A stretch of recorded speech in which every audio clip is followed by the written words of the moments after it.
Hey, good morning, everyone. Brian Hoops here with Midwest Market Solutions Market Insider TV. This is our opening commentary. It is Monday. It's May the 12th. Hope everybody had a great weekend. Wonderful Mother's Day, and hope all the mothers had a great day celebrating and were treated very special. Let's take a look here at some of our news and items. And boy, could go down in history, one of the most historic news days of all time, as we are going to have a lot of things to talk about. Probably nobody had a better weekend than President Trump. With the Chinese trade agreement, end to a war between India and Pakistan, having Russia and Ukraine meeting this Thursday to talk about ending their war, a release of a prisoner from Hamas that's been held captive since October of 23. A lot of things happening this weekend, and we'll, I'm sure, talk more about it this week. I'll be on RFD TV talking about this morning with the markets and how these are going to affect everything. And there are so many things that are going to be affected. Our grains are moving this morning. The stock market, our livestock will have big moves today as well. Dollar index sharply higher in here, you can see. So tariffs are negative for the dollar, but they are positive if we don't have tariffs, and we're removing some of the tariffs against China. Now, there's still tariffs against other countries, so we're getting a pretty big knee-jerk reaction to the dollar. Gold and silver selling off hard. We noted that the gold and silver will act in opposite of what the stock market does. Money flowing into the stock market this morning, 173-point gains there. Money flowing out of gold and silver with the dollar being higher. Natural gas is down. Crude oil sharply higher in here. China is a big buyer of U.S. crude oil, and if we open up the trade barriers and remove some of them barriers with China, thought is that they will buy more crude oil. So we're seeing a spike there that may or may not be able to be sustained based off of fundamentals, but we are seeing a spike this morning.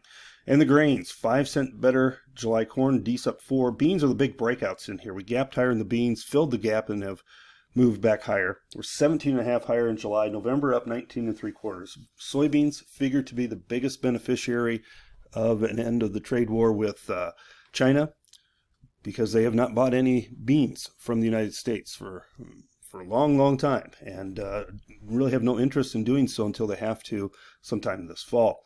Wheat futures, 1/4 cent lower. Chicago, Kansas City up 3/4 cent, as very little impact on the wheat. Hopefully that's enough with corn and beans. If they continue to move higher, that we will see the wheat market find a bottom here as well, because we were at contract lows again overnight for a period of time.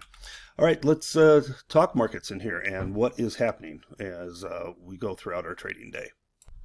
So again, visit our website, MidwestMarketSolutions.com, where you can sign up for our newsletters, Twitter feed, text message service, all that information. We were very busy texting last night as all this news started to happen.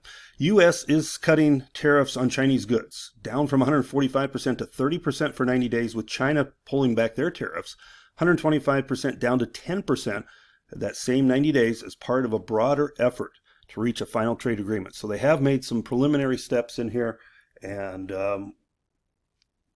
things apparently are going well between the U.S. and China, and this is kind of a good faith effort. It's the first step in these negotiations to further reach a better trade agreement between the two countries. It was believed China would be the last one to fall into this domino. Now they're one of the first. And if they do this, other countries will really have no choice but to get in line and get an agreement reached quickly as possible. The supply and demand report comes out today, 11 o'clock Central Time. This is kind of lost in the shuffle of all this other news in here. And we think the corn market should have a little bit of a friendly report. Ending stocks estimated at 1.443 billion, down about 25 million from last month. And new crop ending stocks at 2.02 billion. Corn production could be 15.787 billion bushels, a big crop if in fact we do grow it. Soybean stocks 369 million, down about 5 from last month, and soybean stocks for the new crop at 362. Soybean production 4.338. Yield is 52.2, which that may be a little high, but that was very early in the growing season. They no doubt will go with what they use at the Outlook Forum. Wheat stocks 850 million bushels as the estimate. New crop at 863. And we'll also have an update of production at 1.885 billion bushels. So other news, and there's a lot of news. Cash trade was sharply higher last week in the cattle country. We don't even have that on the slide in here, as cash was 355 to 360 dress, 225, 228 live in the north, and 218 to 220 live. So sharply higher, 5 to 10 better in a dress trade, 1 to 2 higher in the south, and box beef was also higher last week. But the big news over the weekend, U.S. has announced the suspension of live cattle imports through the southern border, effective immediately. This should set off a lot of buying interest in feeder cattle futures. Too early for bid-ask look, but I'll talk about that on RFD. We'll get closer to the opening. I think we're going to see several dollar gains off of this news. This constricts the supply of cattle, and we are not building herds, not rebuilding anything. It should be a bullish reaction by the cattle market to this news. Last time we had the border closed, we had a very solid several dollar rally, and I think that'll happen this morning. All right, I'm going to sign off here, but wish you a great day. Good luck, good trading. And as always, this has been Brian Hoops from Midwest Markets. We'll talk to you soon.